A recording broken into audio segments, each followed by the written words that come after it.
नमस्कार दोस्तों, आज मैं एक नई कहानी के साथ। एक सेठ के 3 नौकर थे और एक बार सेठ जी ने यह प्लान बनाया कि मैं जो है पैदल तीर्थ यात्रा करूं अपने चारों धाम की। तो उन्होंने अपने तीनों नौकरों को बुलाया और बोला, देखो ऐसा है, मुझे कम से कम 5 साल लग जाएंगे क्योंकि मुझे पैदल तीर्थ यात्रा करनी है और ये 1-1 लाख रुपए हैं, आप अपने पास संभाल के रखिए क्योंकि मैं इनको अपने साथ लेके नहीं जा सकता और जब मैं वापस आऊं तो आप मुझे इसी तरीके से वापस कर देना, क्योंकि वो उनके बहुत भरोसेमंद नौकर थे। तो नौकर जब वह सेठ जी जब तीर्थ यात्रा के लिए निकले तो नौकरों ने सोचा कि भैया अब इन पैसों का क्या किया जाए। तो जो एक नौकर था, पहला नौकर, उसने सोचा क्यों ना मैं जो है सेठ जी की अमानत को अभी से संभाल के रख देता हूँ, जब वो आएंगे उनको वैसे ही उठा के दे दूंगा। दूसरे नौकर ने सोचा भाई 5 साल तक आएंगे तो मैं अभी अपने पास तो संभाल के रख नहीं सकता, ऐसा करता हूँ इसको बैंक में रख देता हूँ, तब तक हो सकता है दुगने हो जाए। तीसरे ने सोचा 5 साल के बाद आने वाले हैं सेठ जी, तो क्यों ना इससे कुछ व्यापार किया जाए।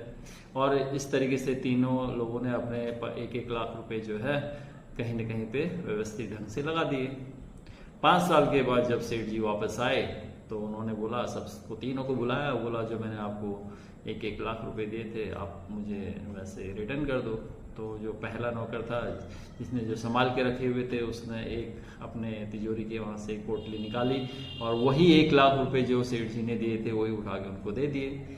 दूसरे को बोला, आपके पैसे किधर हैं? तो उन्होंने बोला, देखो मैं कल ही बैंक से निकाल के लाया था, आपने मुझे 1 लाख रुपए दिए थे, ये 2 लाख रुपए हो गया उसके। तो उन्होंने बोला ये 1 लाख रुपए आपके हैं, आप जो मैंने आपको दिए थे वही मुझे आप लोग 1 लाख रुपए वापस कर दीजिए। जो तीसरे नौकर से पूछा तो तीसरे नौकर ने कहा, देखो मैंने व्यापार में लगाए थे और मेरा व्यापार जो है 5 साल में बहुत बढ़ गया, ये 1 लाख रुपए आपके ये हैं और ये पूरा व्यापार आपका है। तो सेठ जी ने बोला, व्यापार आपका ही है, जो आपको मैंने 1 लाख रुपए दिए थे बस वही मैं आपसे लूंगा। तो कहने का विद्यार्थी जीवन में भी इसी तरीके से आप इस कहानी को ले सकते हैं, क्योंकि अगर आपको जितना दिया गया है, जितना पढ़ाया गया है, अगर आप उतने में ही संतुष्ट रखेंगे तो सिर्फ आप पास हो पाएंगे। अगर जितना आपको पढ़ाया गया है अगर आपको गुणेंगे, दुगना करेंगे, अगर घर जाके उसका रिवीजन करेंगे तो हो सकता है बहुत अच्छे नंबर आ जाएं। अगर आप उसको व्यापार की तरह हर तरीके से उसमें मेहनत करेंगे, इधर उधर से नोट से कलेक्ट करेंगे या कहीं से भी अपनी जानकारी जुटाएंगे, तो एक दिन अपने विद्यालय का नाम, अपना नाम, अपने परिजनों का नाम बहुत आगे तक रोशन करेंगे। तो विद्यार्थी जीवन में भी ये कहानी का बहुत बड़ा महत्व है।